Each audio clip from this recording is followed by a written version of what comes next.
Welcome, everyone, to my first episode on health. This will be probably about 11 episodes I'm going to create. At least that's what I have plans for right now. It might go less or more, depending on how the content is going and how I'm able to condense into, maybe lesser episodes or more. I have to extend it to more episodes because there's a lot more information about health. Let me explain where I'm coming from as far as health is concerned. Again, if you don't know, this is Raju Datla. I've been on this health journey for several years, long time now. But last 3-4 years has been a dramatic shift in my health.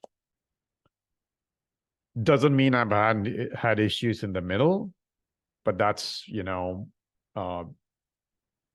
everybody has issues, no matter what health you kind of follow. Eventually you'll have some issues, right? You can't predict it. I mean, you can have a broken leg for all, scenarios, right? But yeah, anyway, me personally, in college, I played sports, cricket specifically, and other sports. I was, leading, the cricket team for my college. So obviously I wasn't, kind of an athlete. You can't compare it to, if you're listening in US, you can't compare it to what US is.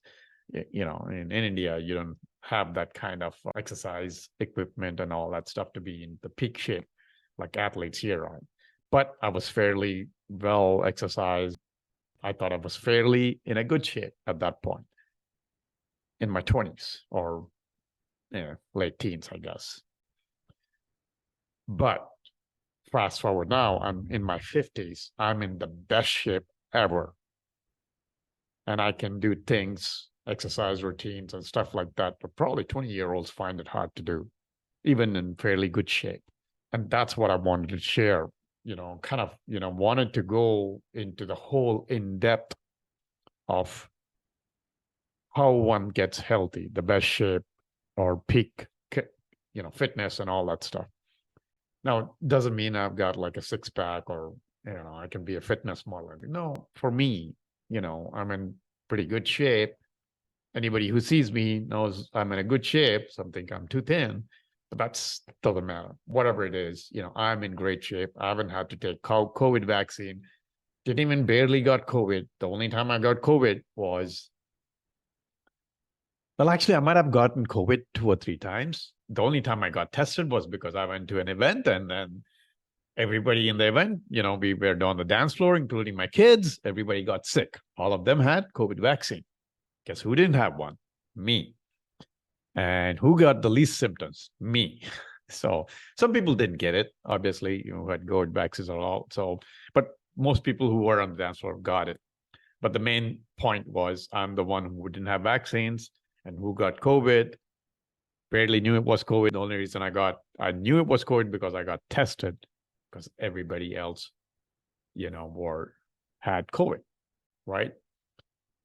So that's my kind of give you background on, me and health and all that stuff. And I've had a lot of people, I've coached a lot of people or gave tips to a lot of people on health based on them asking me, hey, how come, you're changed and you're in the shape and all that stuff, how in, such good health and all.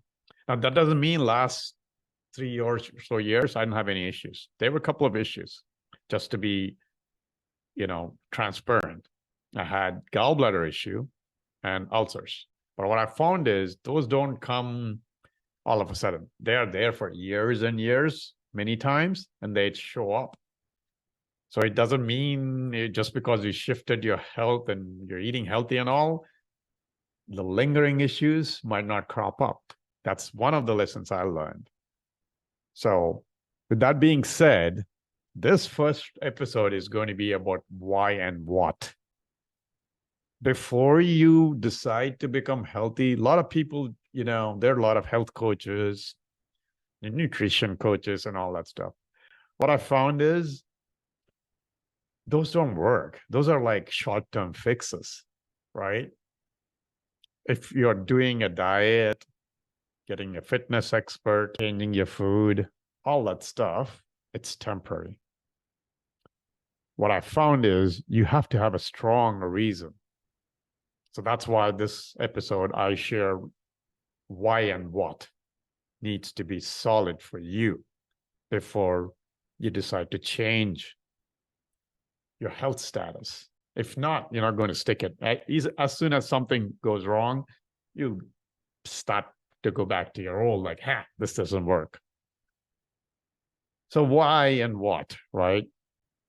What I wanted to share is, although the reason I first started getting into health, fitness and all that stuff was more to maintain what I have and all that.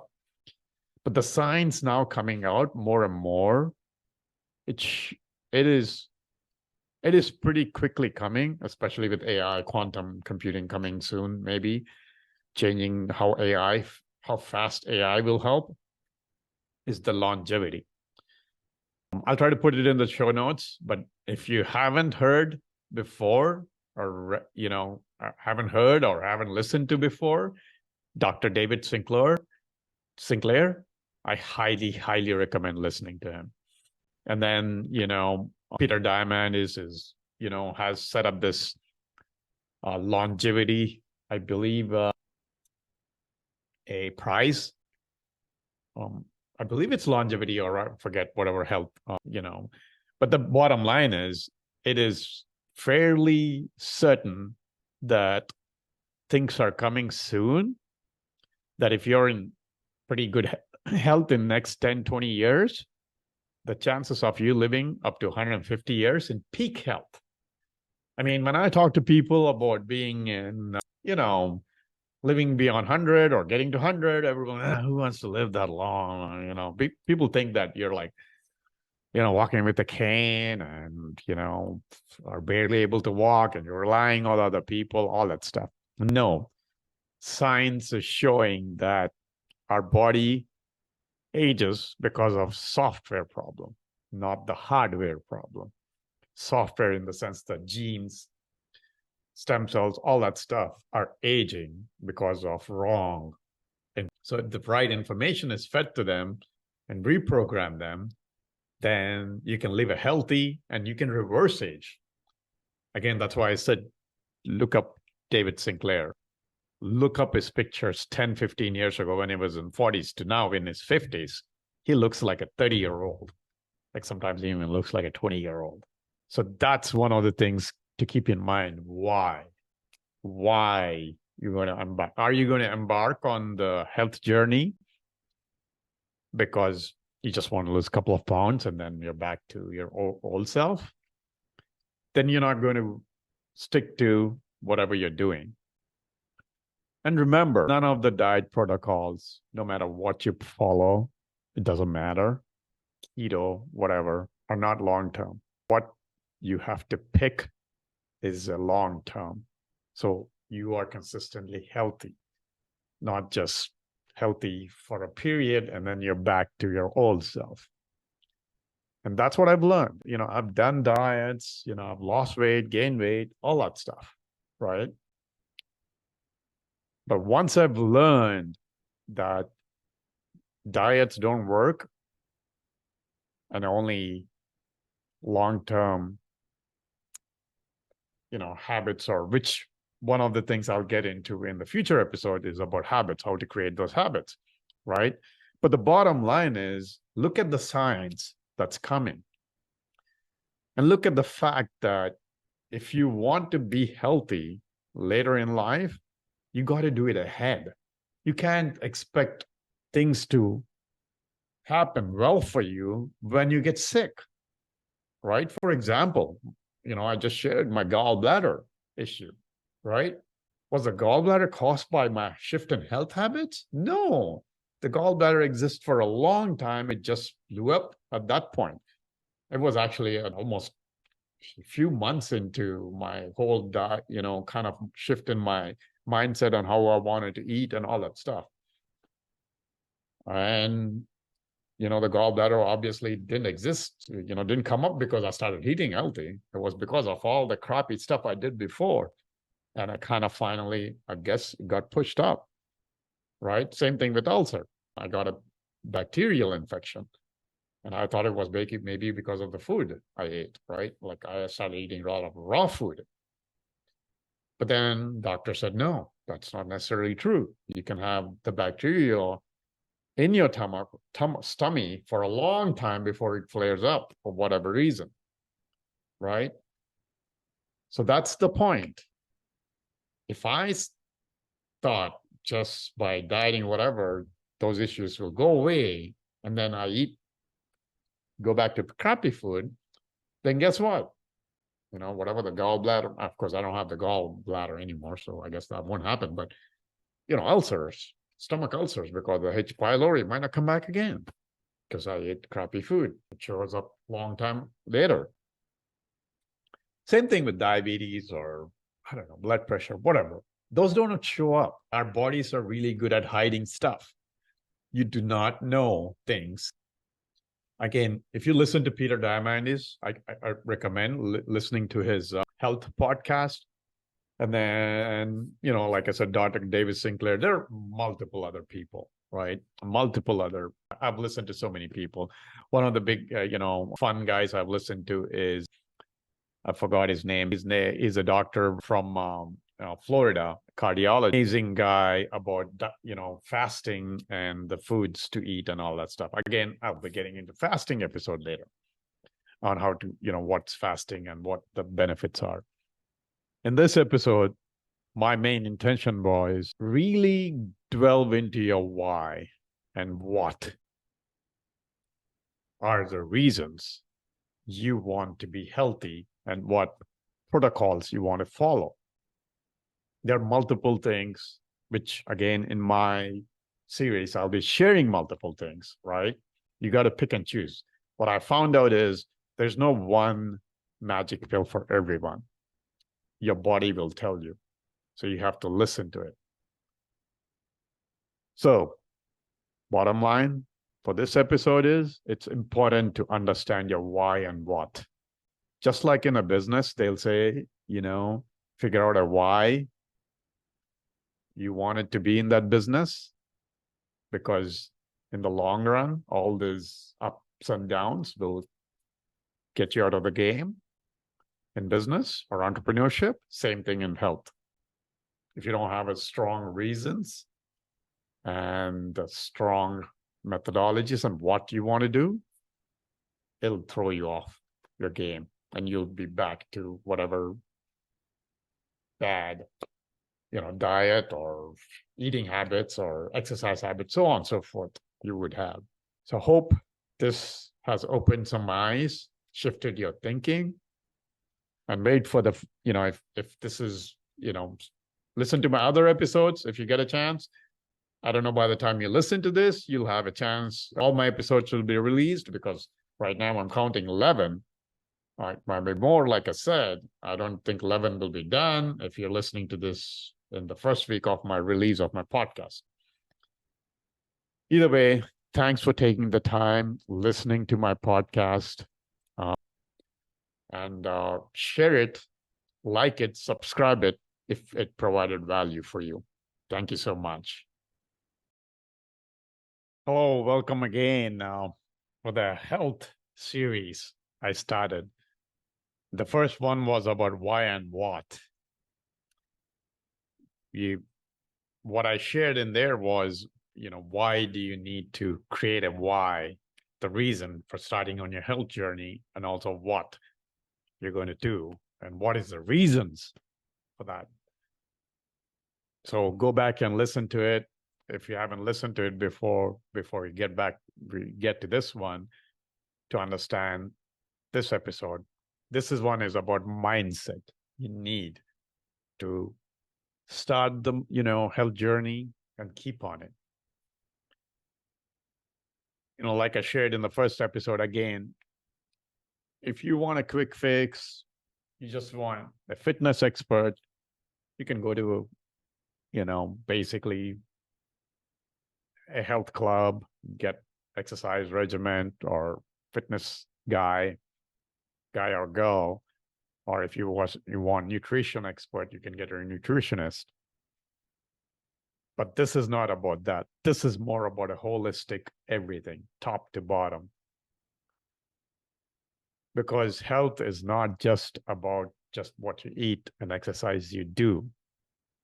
It's also about your mind.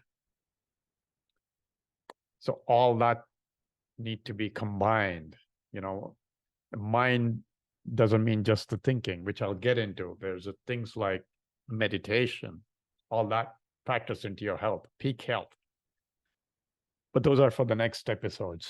This one is about mindset. So one of the things, I've learned about the mindset is whatever you think, eventually that's where you'll get to. If you don't think you get healthy or you can get fit, then you might not get there. Not always 100% true that accidentally you can get healthy. For example, in my case, I became fairly healthy or in shape. So yeah, I became fairly healthy. Well, not healthy. I became like very thin because of my gallbladder and ulcers issue. I lost a lot of weight, but before that, I was losing weight in the sense because of my diet change. I was fairly getting in pretty decent shape, but in the essence, I pretty much kind of like the current shape I am in, basically the flat tummy, which I used to wish I had even when I was a college athlete. I have now in my 50s. Was probably due to sickness. So it can happen. But then I've maintained this for now more than a year and actually became better shape after my sickness went away, after I started to eat normal for me anyway, which again, I'll share my diet and what I do and all that stuff in the future episodes. But what shifted for me now is my belief system, the mindset that I will be in shape, that I can do things. So that's very important. If, let's say, for example, you're trying to lose weight and you don't believe you can lose weight, you're not going to lose weight because you give up easy. So that's the critical point about mindset. Remember, first, you got to believe before you can achieve anything. Same thing in business, whatever. In your job, if you don't think you can do your job, obviously you won't be able to do your job, right? It's the same thing with health. So that's what critical about health or mindset. Think healthy, right? You got to think healthy mindset. If you don't have a healthy mindset, then your temptations will come, right? When the temptation comes, you'll easily wilt because your mind is not set up for health, right? You're just doing it for temporary. You're not thinking long term. Again, going back to the previous episode, the why and the what, that's when it comes in importance, right?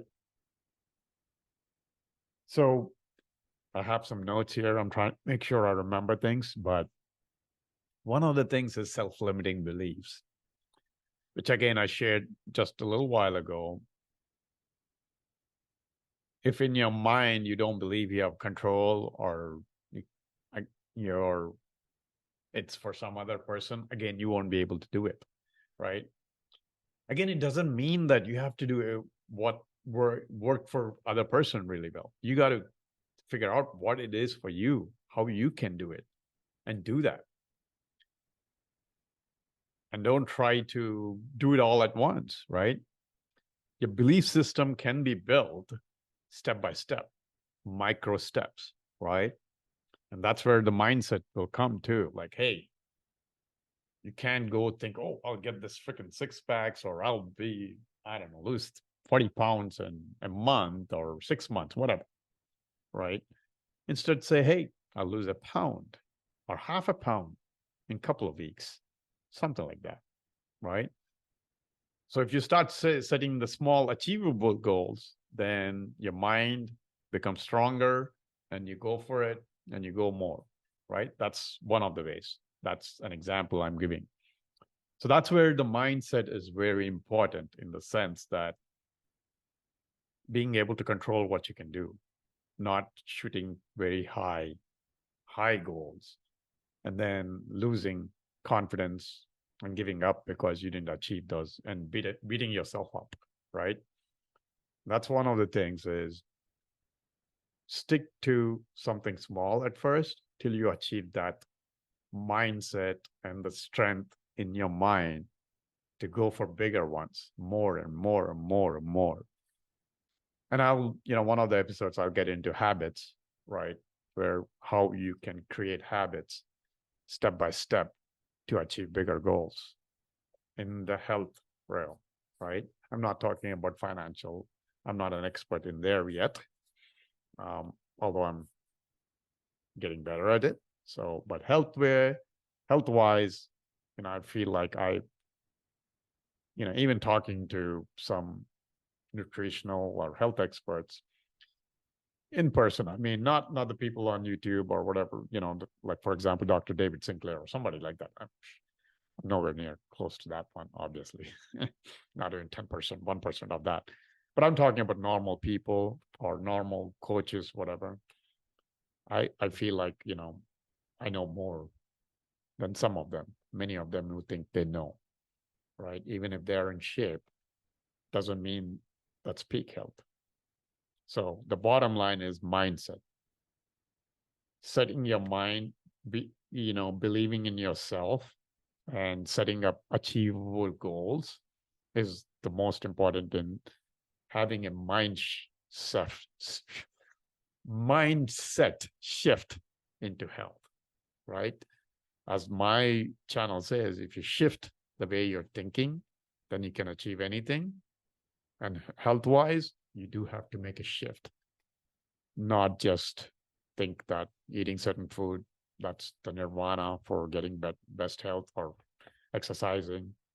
No, there's a lot of things involved. You got to be holistic. You got to have everything if you want long-term health and being in the peak of health for the oncoming scientific advancements that you can take care of. So with that, I hope this gave you from food for thought, change your mind about mindset needed for health. And catch the future episodes whenever they come, or catch the past episodes to get more information on how the process started. My process was with why and what to now the mindset needed to be a healthy, long-term healthy person. Thanks for tuning in, by the way. And if you like this episode, please share and subscribe either on YouTube or podcast. Thank you.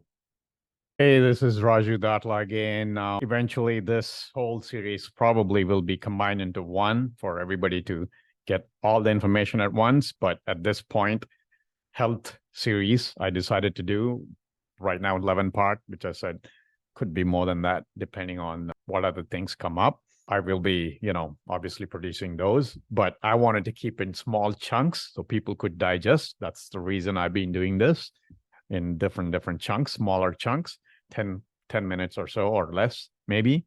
It could be more, depends on the information I have to share. So third in this series is habits. How important habits are to sticking to your health. So one of the things I've learned is, whether it's health or wealth, financial freedom, job, whatever it is, your habits dictate. So there's a saying, I'll go, one of the favorite quotes is, be careful of your thoughts because your thoughts become actions. Be careful of your actions because your actions become your habit. Be careful of your habits because your habits become your character. And be careful of your character because your character determines your destiny, right? Same thing in anything you do. Your habits dictate where you go. That's why I started with why and what to mindset to habits now. Because without the thoughts, your habits won't form. And without the habits, all the stuff I'm going to share is useless, right? One of the things I've learned is habits. You don't start big with habits.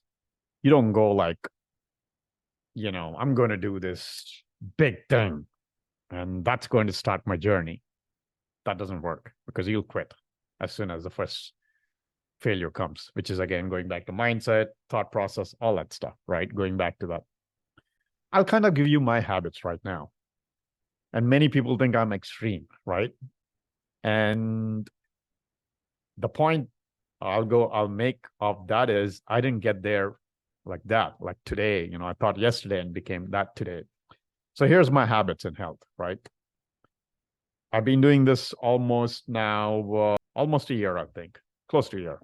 Yeah. Every week, Sunday evening, I start my fasting after I eat my meal that day, right? And it goes on till Tuesday morning, water only, nothing else. And I work out. It's not like I'm not working out. So both days, Monday and Tuesday, I have heavy workouts or whatever the workout schedule is because I vary the workouts. And that's my end of my 38 to 40 hour fasting. It's 36 hours, but technically I ended around 38 to 40 hours. That's the average I go to. And then every day I do 20-hour fasting. So I only eat between 3 to 4 hours or 3.5 to 4 hours. Usually it's less than 4 hours, 3.5 hours. And between that time, I have like a juice with breaking my fast. And then I get into, the food I eat within that 3.5 hour time frame. And then nothing else, right? Next day, again, same thing, so on and so forth. And if somebody was trying to get healthy or do the same thing as me, just like that, like tomorrow, heck, no way they can do 36, 40 hours fasting. It takes time to build that. How did I start? It didn't start with 36 hours. It started with 12 hours first, 12 to 14 hours, right? I started with that, a few weeks, just, stopped eating at 6 p.m. in night or 7 p.m., whatever. And next morning, 8 a.m. or something, I had my, at that time, coffee or whatever, right? When I was drinking coffee, I don't drink coffee anymore. And then the habits build. And then I moved on to 14, 15 hours, then 16 hours. And then I did 16 hours and 18 hours feeding for, I don't know, several months before I moved on to maybe 18 hours. Maybe actually a year later, maybe I moved on to 18 hours. And then I shifted to 20 hours now. And then I got into 36 hours every week. When I tried first 24 hours and then it was easy. I mean, it was not too bad. Then I decided 36 hours, which is called monk fasting. The point I'm trying to make is don't go after big goals. Build that muscle, small goals. Go after maybe 10 hours first. If, constantly eating and you can do the 12 hours even, go after 10 hours, right? 9 hours, 8 hours, whatever. And then slowly move it. So build that muscle or build that habit. There's several books that describe this. One of the things is how important habits are. Habits will even like overrule your memory. Somebody who lost, I forgot which book I've read. Somebody who lost their memory completely, short-term memory, right? Basically short-term memory. I forgot, it might be long-term memory too, but anyway, they forget. But once they formed a habit, regardless of the memory, they did it automatically. And that's the point. If you create habits that override any temptations, any roadblocks you come across. And it takes time to build habit. There's sayings like 21 days. 21 days to create a habit probably is more to like get your mind around the habit, comfortable enough.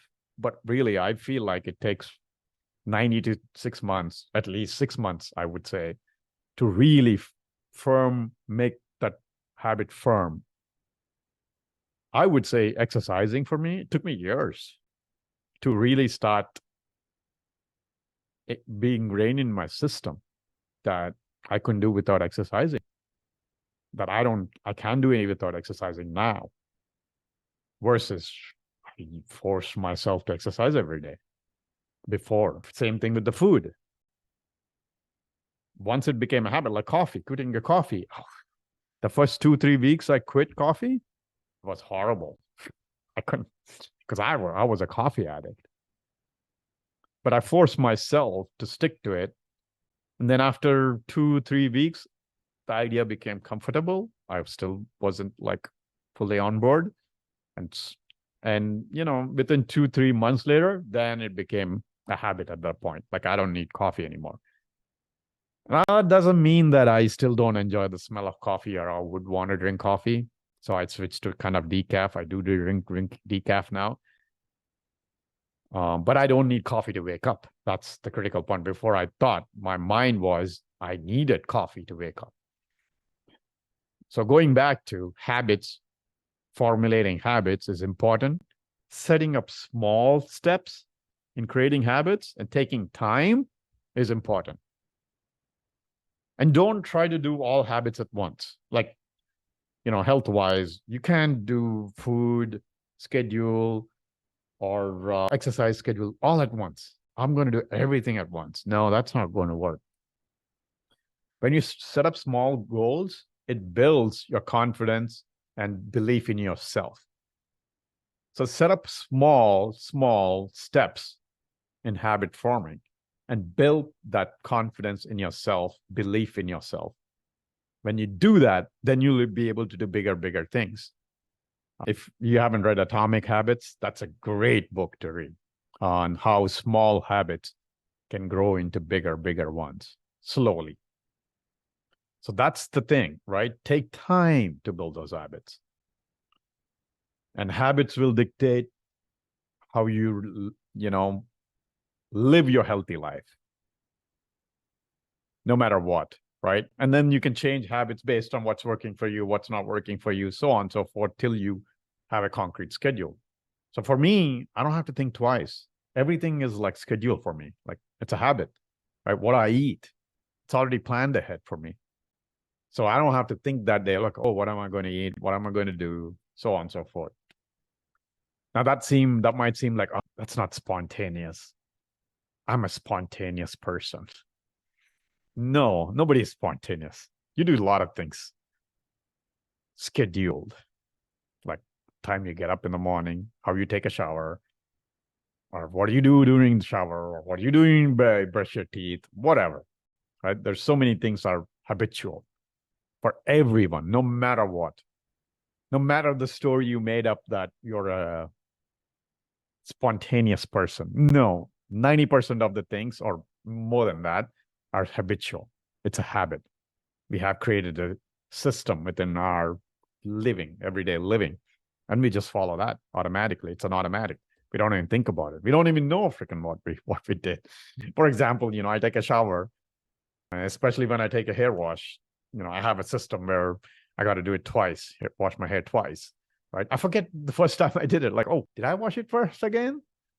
So that's how automatic our, systems are, that we don't even know what we did, even though we did it like 10 seconds ago. So that's where it's critical. Like once you create that habit, then you can carry on, right? Then you can like create bigger habits. Start with small, then go bigger, on and on, right? But again, going back to the episodes 1 and 2, starts with the why and what, then to the mindset, then to the habits.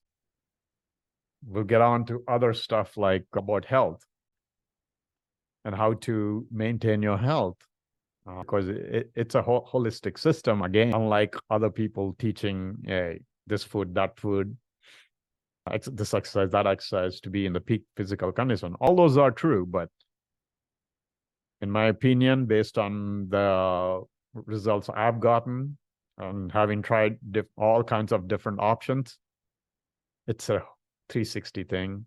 So habits is number 3, in my opinion.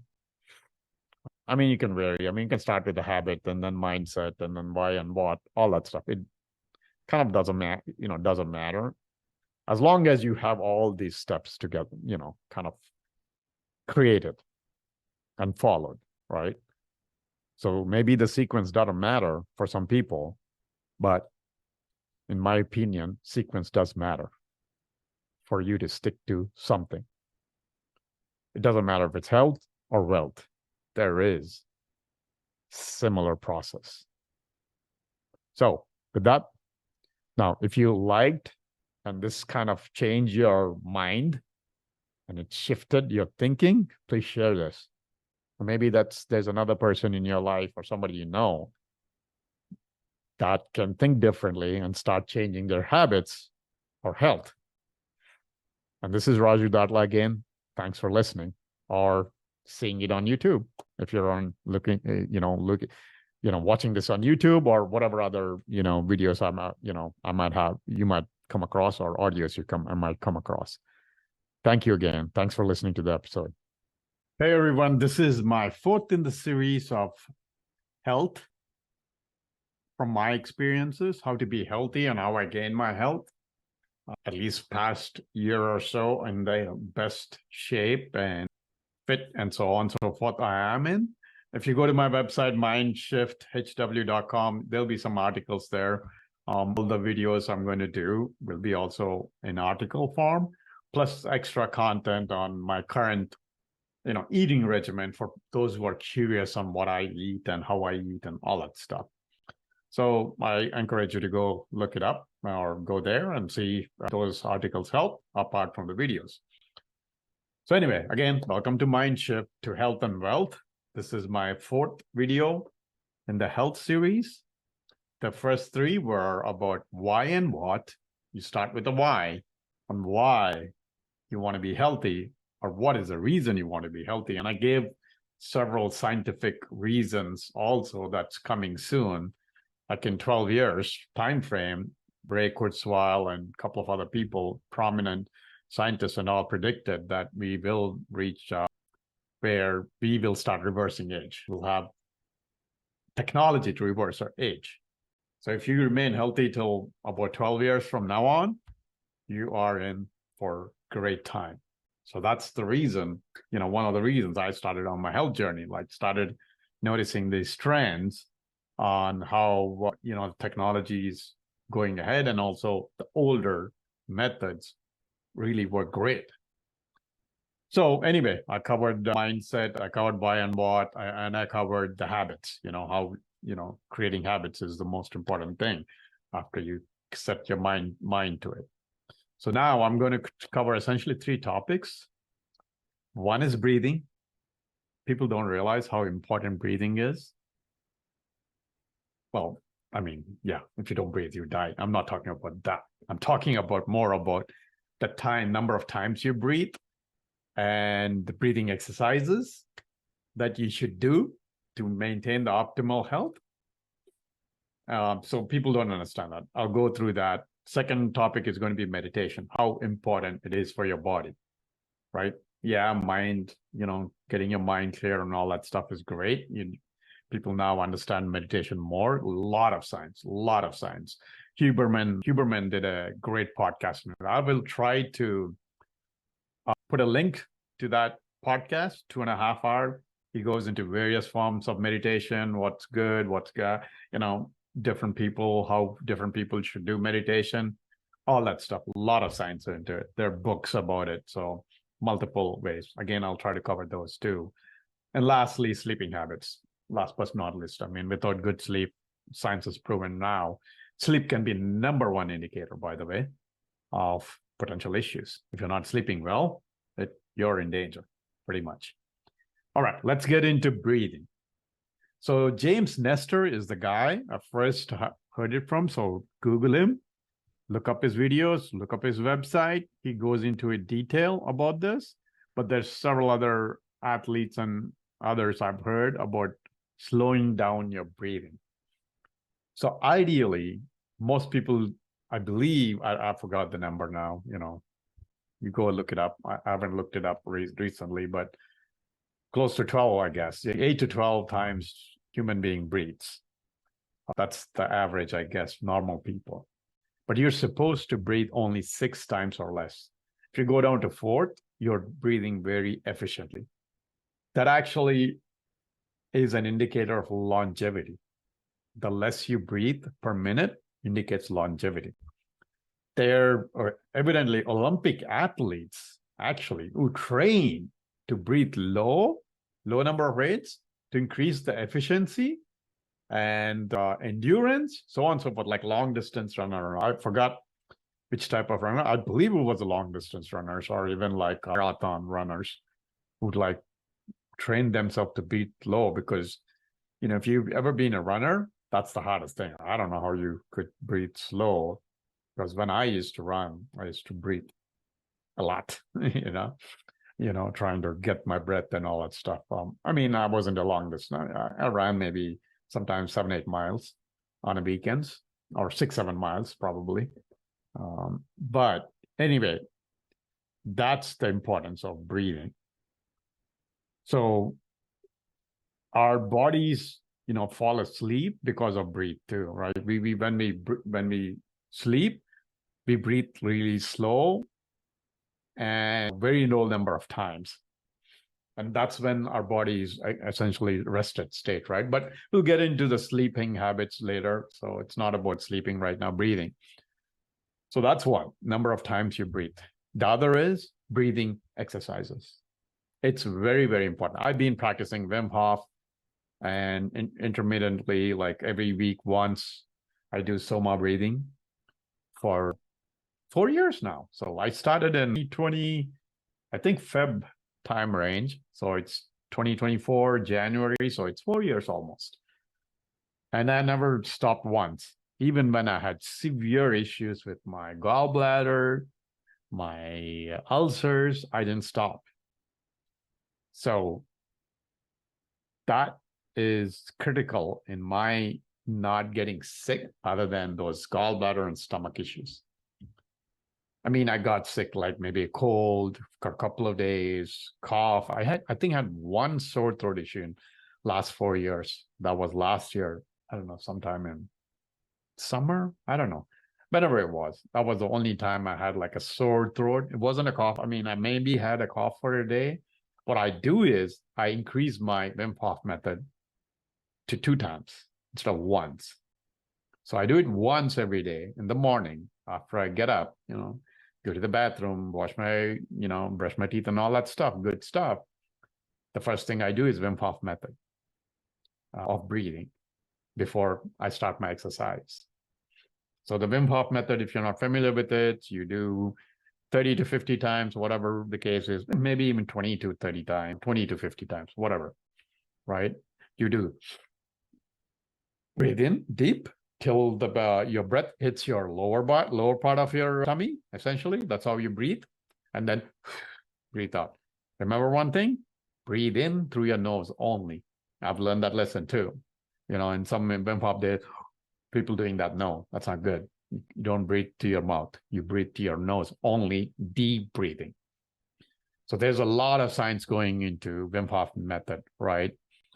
You can go study. Huberman did, who is from Harvard, by the way, Andrew Huberman. If you don't know who it is, Google him. They did a study on Wim Hof. It's not just breathing. They study on his cold bath and all that stuff, which again, I do cold baths, not necessarily ice bath, cold bath. I start with a cold bath now. Before I used to do complete cold baths for a year and a half, I did that. Again, that's another one you can practice. I don't think I'm covering that in my series, but that's another one, right? Cold baths are really important. There's a lot of science behind it. Why cold bath or going into sauna is very important. Anyway, getting back to breathing, do that exercise. I didn't get COVID vaccine.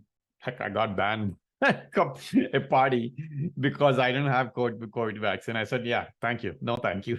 I won't go to the party. I'd rather take care of my, well-being than getting a vaccine to attend a party, right? But now we all know how that was a whole. I mean, it was just a disaster.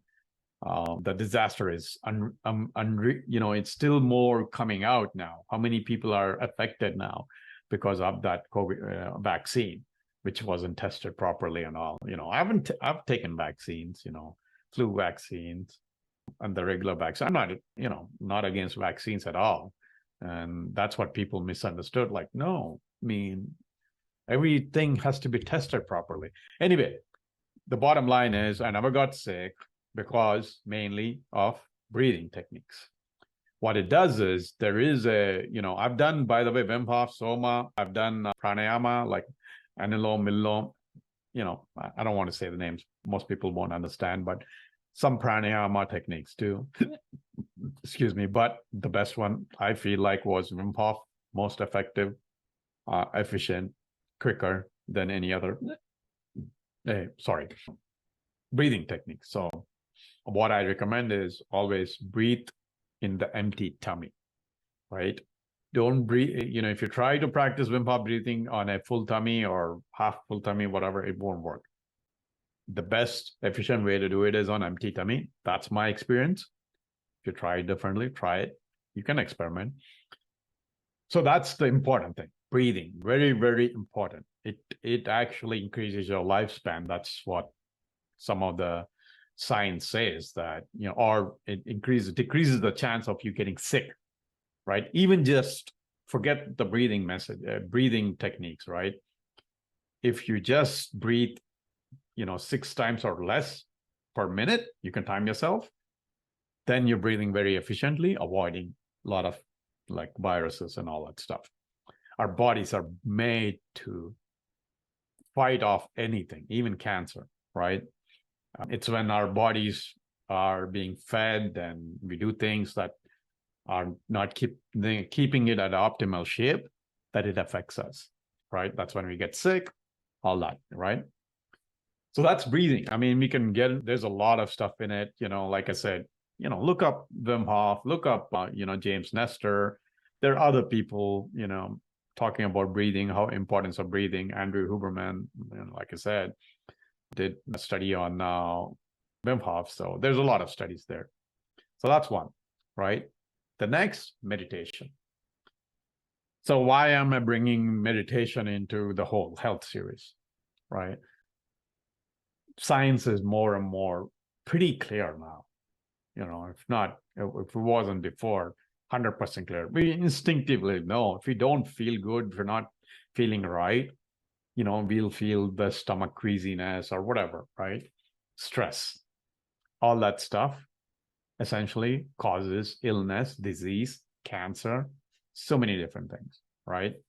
That can aid to it. I'm not saying those are the only things that, and I mean, the food obviously matters in that, right? But meditation is highly, highly important.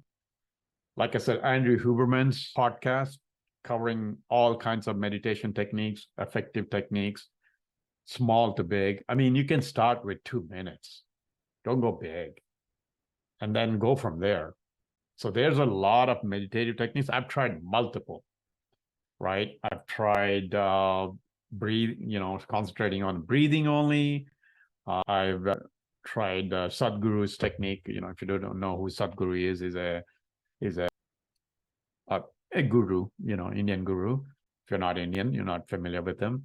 But he is not much of a religious guy, or at least he doesn't preach religion that much. It's more of about spirituality, the mind, how everything is about you. Inner engineering is his program, where he concentrates on everything is within us. If you look at the external, you'll never get happiness, right?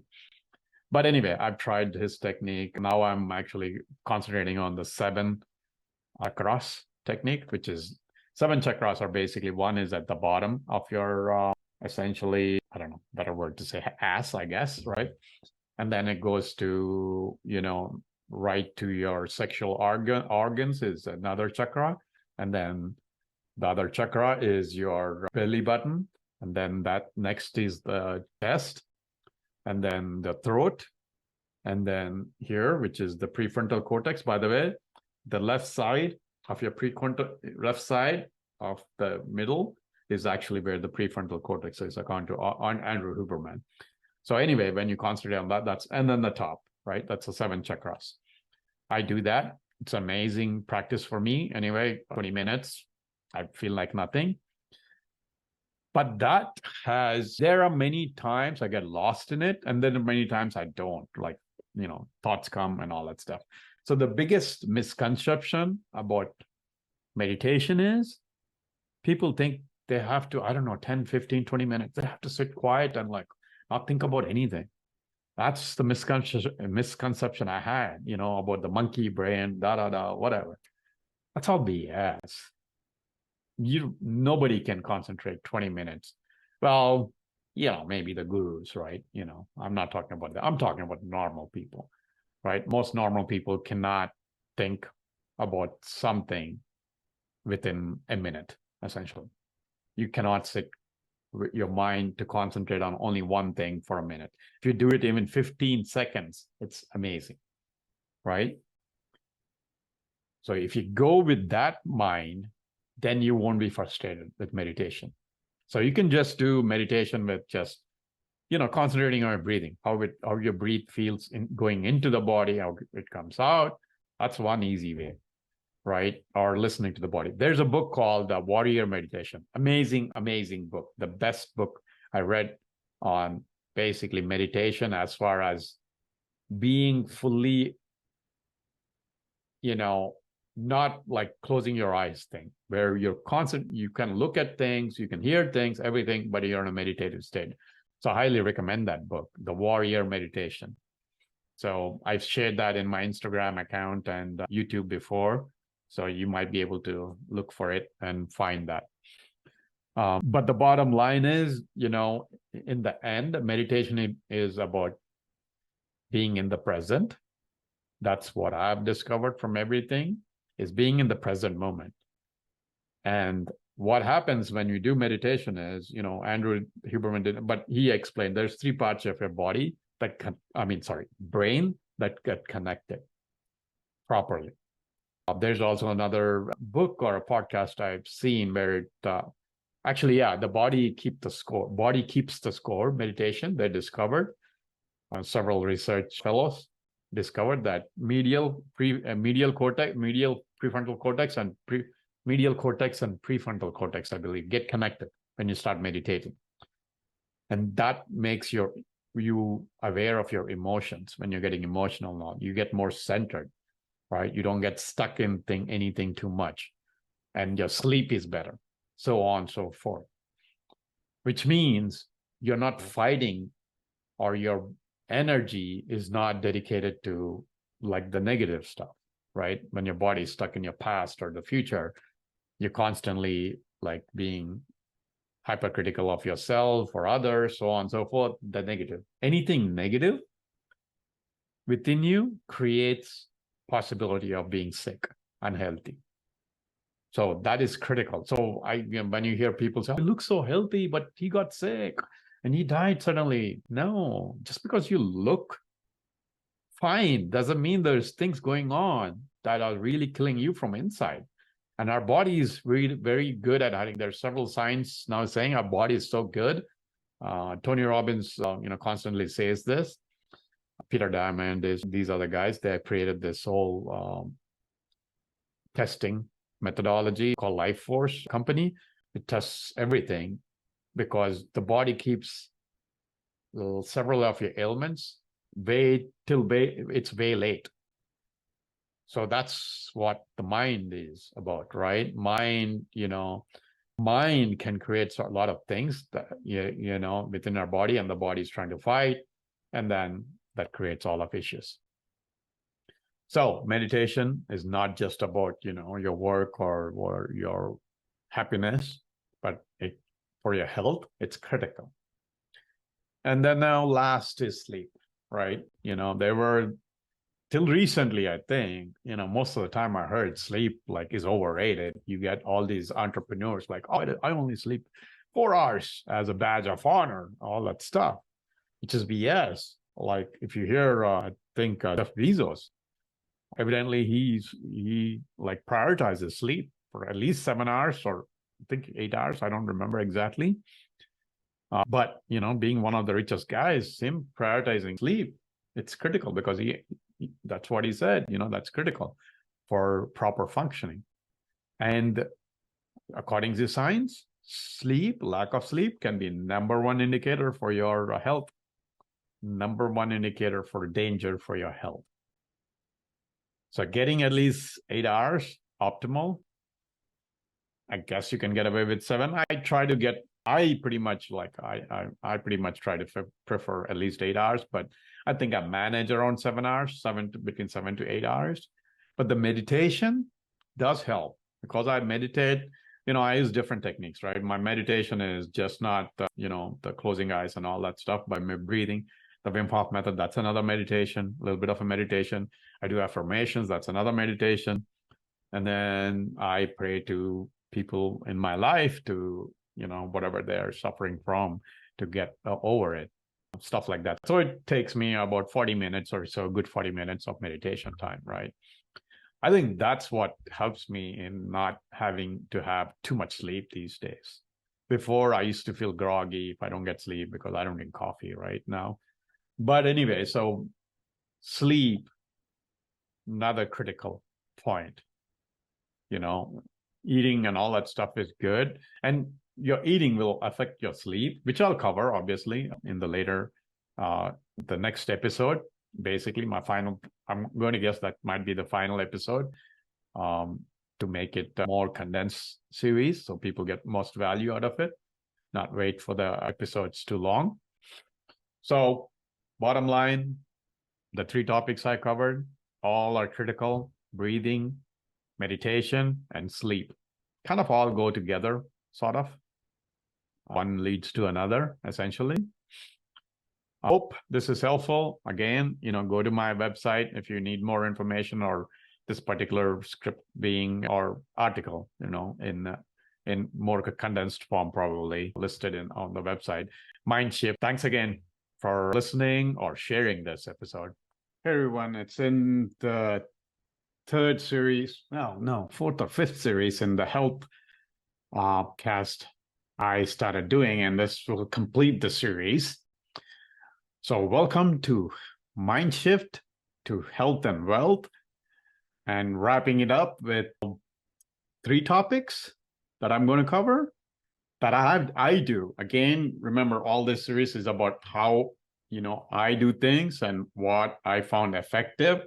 So this is something to keep in mind. It doesn't mean that it works for everybody, but I believe this is the holistic approach with variations will work for everybody. So you have to see what's the right fit for you within this probably stuff I'm going to share. Go to mindshifthw.com to get all these in the article forms and also extra material as far as my eating schedule and everything. If you want more information, you'll also have a contact form. If you wish to contact me, maybe set up a time to talk to me, get my input. I will probably have some free webinars where people come and ask questions in the future if there is enough interest, but we'll see about that. So let's get into it. The first topic I'm going to cover is fasting, especially intermittent fasting. Let's go behind the science behind fasting and the actual facts. So going back to hundreds of years, thousands of years, human beings, most of their evolution barely could find food enough to eat. And they were not eating so many times. Very limited amount of time to eat and limited food to eat. Not this much variety, processed. Obviously, everything was natural.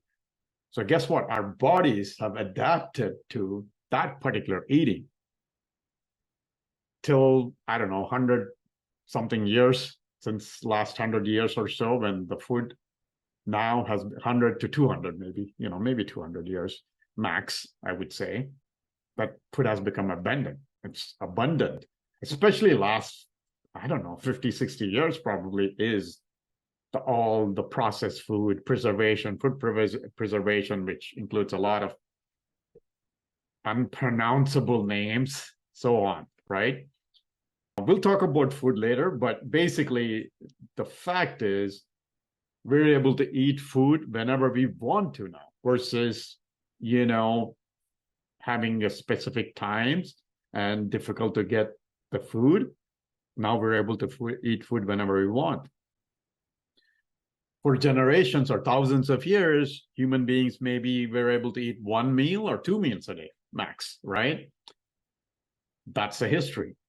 And maybe even sometimes no meal a day, right? I mean, like pick whatever they could eat, whatever they could gather, hunter-gatherers time, right? Thousands of years, hunter-gatherers, then the farming, even with farming, it was limited amount of food, so on.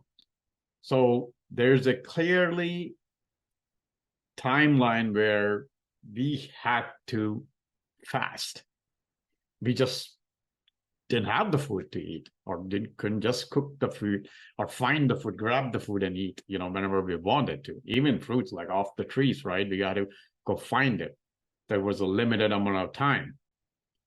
And that's where, the whole thing fasting, intermittent fasting is effective because it mimics that time period, what our bodies have been used to doing so far. The hundreds of thousands of years, what our DNA or, biology has adapted, our body's biology has adapted to. The other factor is, just like every body part in ours needs a rest, our tummy needs a rest. It needs time to process the food. So more you keep continuously feeding, the less rest it gets and less efficient it is to process the food you have. And that's the, kind of the basics of, I would say, science. If you just think logically, right? Don't even have to go behind the science. Just think about it, the chronology of events and chronology of time and how human beings evolved and how farming came about and how we became hunter-gatherers to farming to industrial revolution now, to the internet revolution, well, AI now. So AI revolution, which will make it even far easier to get food probably in the future.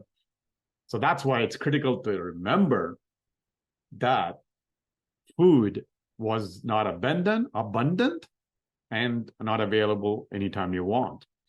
Now, as far as, intermittent fasting, the timeline, it varies.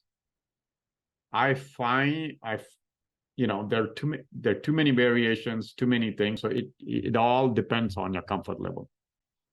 One other thing I would caution also is men versus women.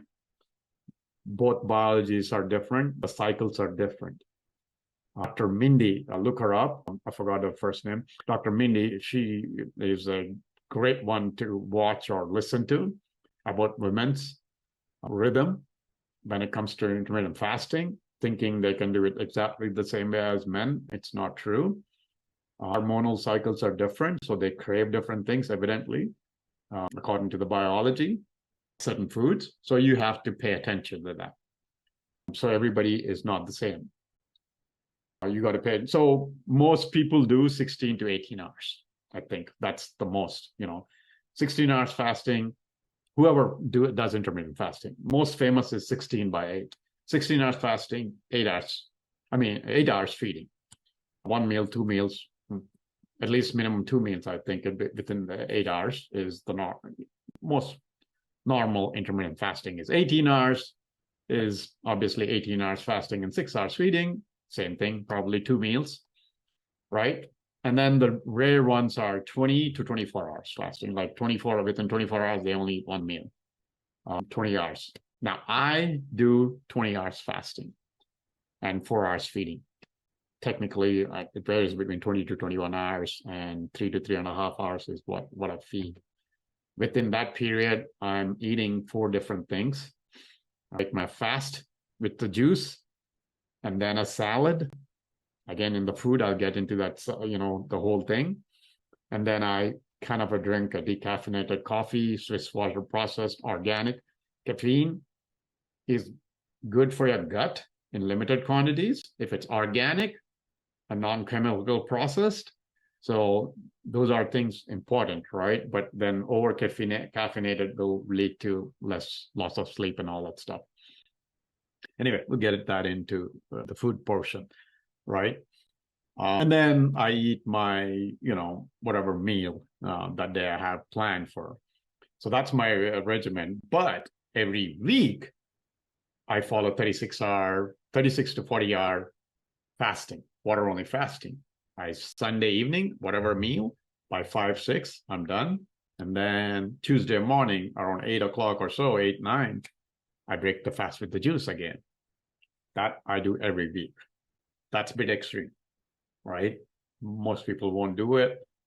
It's not that it's recommended, but that, if you can do it, it's, you're going to get great results. At least I have great results with it. Again, word of caution, what works for me might not work for you. So you have to listen to your body about all this. You got to experiment. But the bottom line is, regardless of intermittent fasting or not, science has found at least giving your body 12 to 14 hours break between eating from evening to morning is highly, highly, highly recommended. If not, you're not doing your body good, your gut good. So maybe eat your last meal at 5 or 6, and then 6 or 7, whatever. And then next morning, at least wait till the 12-hour period, 12 to 14 hours period, and then break your fast with whatever you're going to do. So that at least the minimum recommended for anybody to do. And then as far as long-term fasting and all that goes, I've done even 7-day water-only fasting, did it the wrong way and kind of got affected. As far as 5th, 6th, and 7th day was very, very tough for me, but I did it wrong. Normally, when you do fasting or that extended fasting, you're not supposed to do exercises and also supposed to rest a lot. I recommend the book called Pleasure Trap by Alan Goldman about that water-only fasting or fasting, fasting effects, right? But anyway, so one of the things that happens for fasting to remember is autophagy. Autophagy is your body or self-eating, essentially. That's what it's called, what it means. So your body is eating all the bad cells or dead cells and rejuvenating them and feeding it and rejuvenating. So that also produces stem cells. So the longer you go, more stem cells are produced, which automatically repair your body. So that also reverses your age. So when you do like a 7-day water-only fasting, it is incredible how much change you can see as far as the body is concerned, like how it rejuvenates you and reverses your age. Again, I highly recommend reading that book or following doctor's orders, whatever, not doing anything. If you're doing water-only fasting, people do bone broth and all that stuff between the fasting.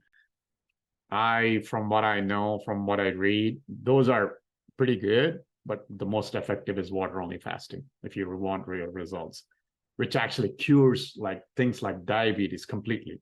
It doesn't matter what type of diabetes is, and even cancer. There's studies done and experiments done, and it does. Maybe not the advanced level. Again, I would recommend reading these books and the book I recommended, and also watching some podcasts and your own research, the extended water-only fasting.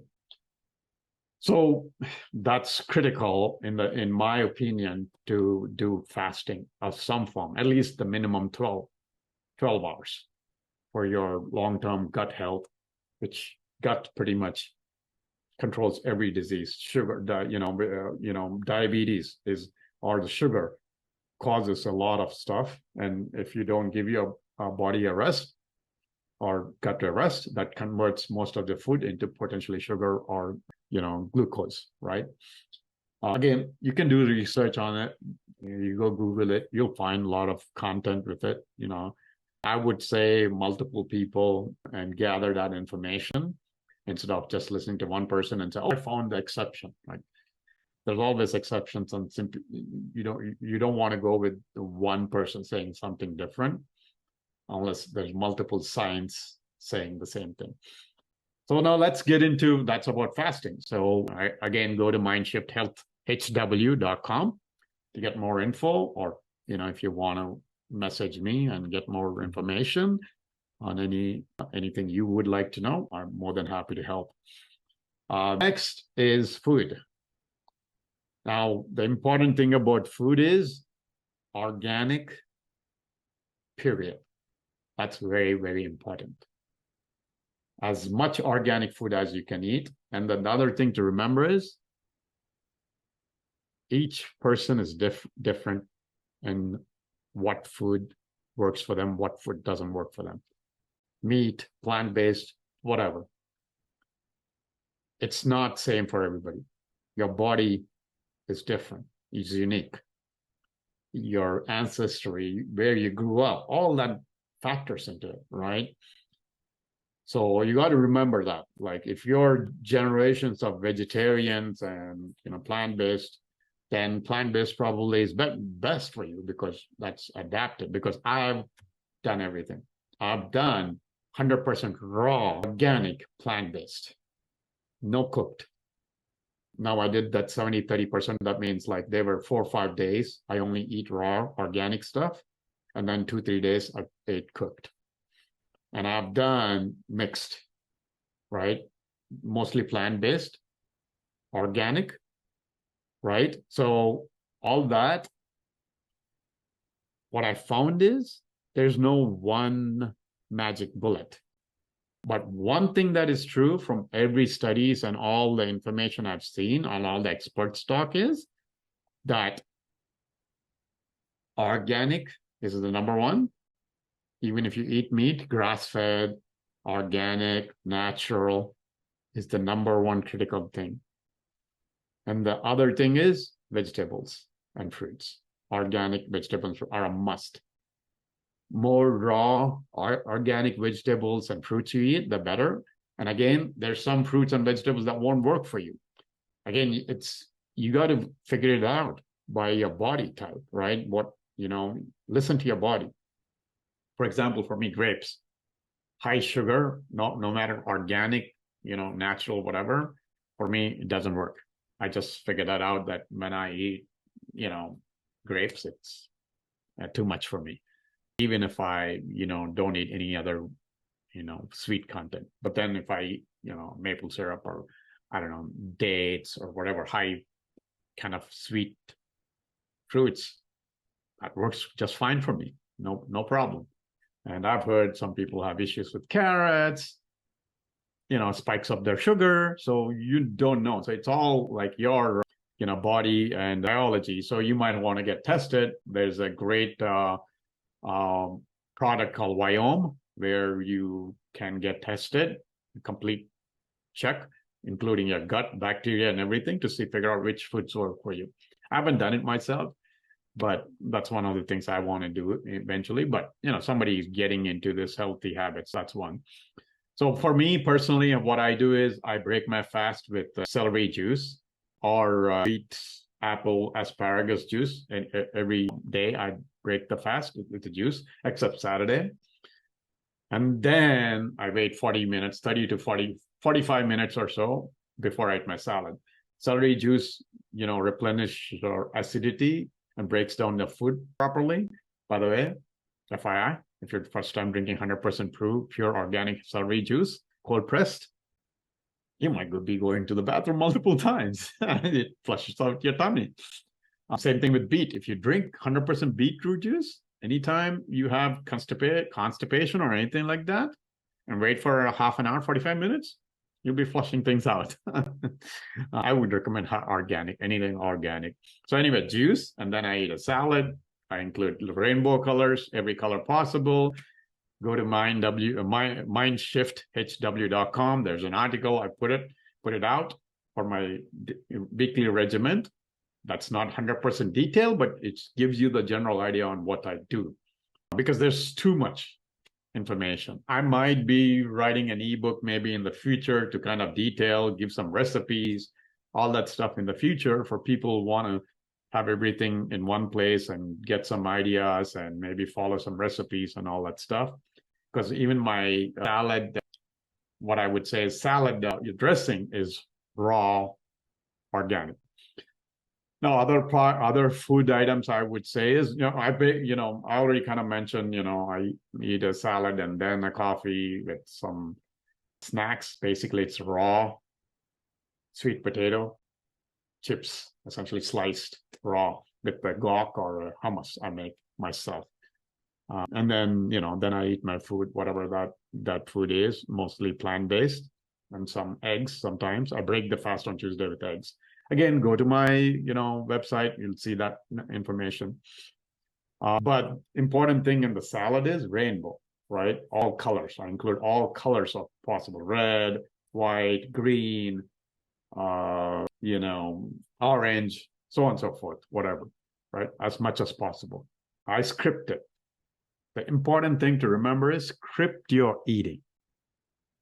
Set it up in the week, maybe meal prep and all that. So that way you're not thinking, right? If you start thinking, what am I going to eat today? Figure it out. I'll go with the flow. That doesn't work. I mean, you can try. Maybe you're the, low flow with the guy. Great, do it. I mean, it's up to you. You got to figure out what's good for you. But if you script it, then you're not thinking. You can do the meal prep, maybe make your salad ahead if you're like, don't have the time, everything, whatever, salad or whatever you need to do, right? So script it. Scripting is important. Scripting your eating schedule, because you setting up your schedule and eating it is important. I found that makes it easier. I don't have to think about it. I know what I'm going to eat the whole week, essentially. And then, variation, I vary it every week, sometimes. But scripting food is important. And lastly, sugar and alcohol. Sugar is the number one dangerous addictive substance in the world. Forget drugs, forget cigarette, forget alcohol. Everything else is minor compared to sugar because it's the easiest thing.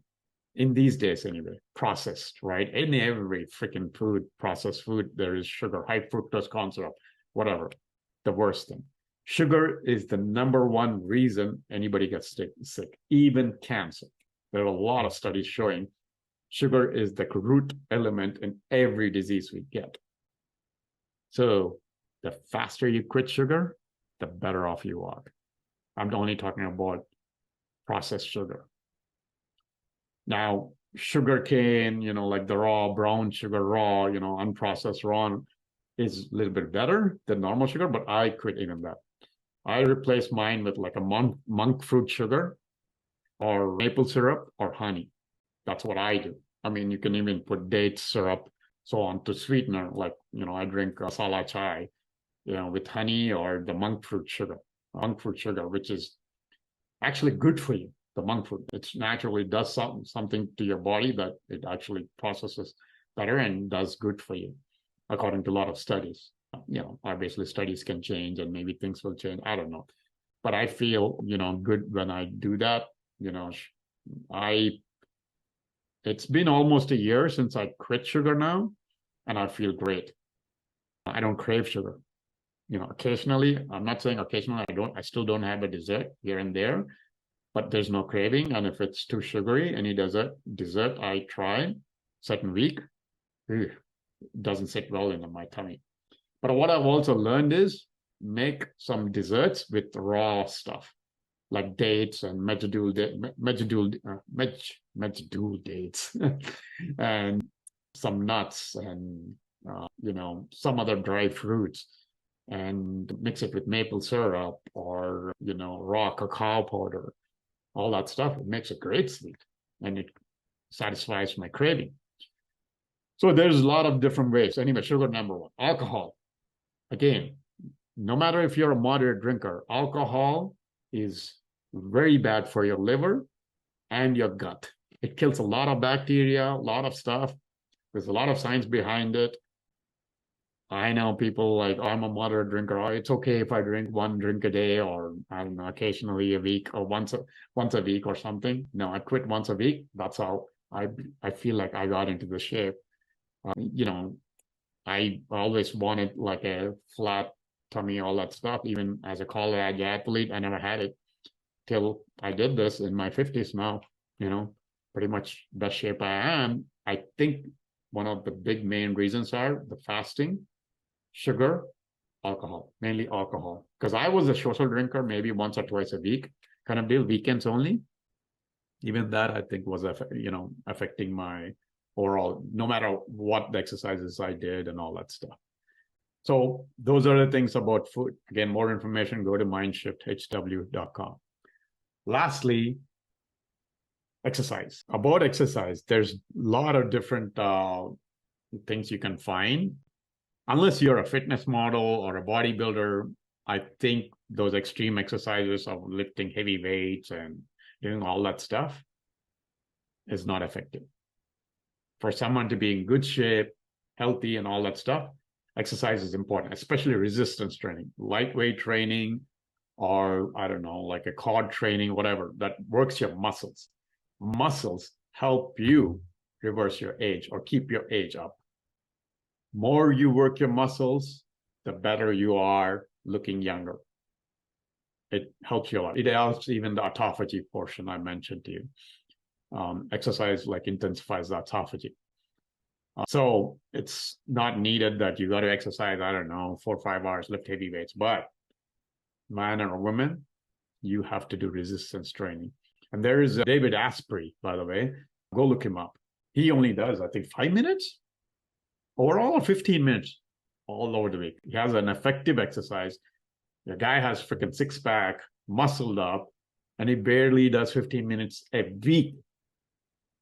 Like 3 times a week, I think 5 minutes or something like that. Very effective exercise. I haven't tried it, by the way, so I don't know. The plan is maybe I'll go into that, try it, see how it works. Been exercising 15, 20 years now, so I don't know how I'll feel not exercising every day almost. Well, I work exercise 6 days, 5 to 6 days a week minimum. Sundays or Saturdays I take off, depending on the regimen I'm following. And important also thing is vary the exercises. I vary the exercise. Every 2-3 months, I change it up. I follow different routines because your body gets used to it. So it's very important not to stick to same routine. Your body is amazing. It adjusts, it gets, adjusted to whatever routine you're there, and the effectiveness goes away. So try to vary the routine, when you're exercising, and always incorporate muscle building exercises or muscle exercises, essentially, that'll help keep your body fit, not only fit, but young.